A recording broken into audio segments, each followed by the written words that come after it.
జీవితంలో మీరు ఎవరినైనా నమ్మండి గానీ, ఒక బంధువు గనక మనతో శత్రుత్వం పెట్టుకుని, మారాడు అని మనతో మాట్లాడుతున్నాడు అంటే అది నేను అబద్ధం అని చెప్తానండి. మన ఇన్ఫర్మేషన్ తెలుసుకోవడానికి, మనం ఏం చేస్తున్నామో చూడటం కోసం, ఇది తీసుకెళ్ళి ఇంకోడి దగ్గర మోయటం కోసం, ఇది తీసుకెళ్ళి ఇంకోటి చేయటం కోసం తప్ప, వాళ్ళు మారిపోయారు, వాళ్ళు మంచివాళ్ళయ్యారు, ఎప్పుడూ ఒకలాగే ఉండరు. మార్పనేది ప్రతి మనిషికి ఉంటుంది గదా!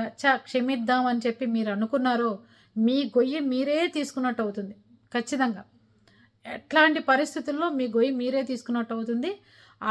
చెడ్డవాళ్ళలో ఎప్పుడు మార్పనేది మాత్రం దేవుడు పెట్టడు, రాదు. అది గుర్తుపెట్టుకోండి.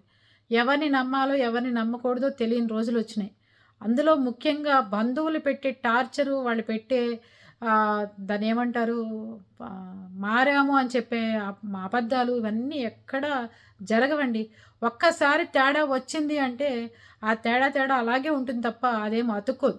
పగిలిన అద్దం ఎలా అతుక్కోదో, బంధువులతో మీకు గనక విరోధం వస్తే అది కలవడం అనేది అసంభవం. మీరు నిజంగా కలిసినాయండి, బానే ఉన్నాం, మీరే అలా చెప్తున్నారు అని చెప్పి ఎవరైనా కామెంట్ పెట్టండి. నా మాట నేను వెనక్కి తీసుకుంటాను. ఓకేనా?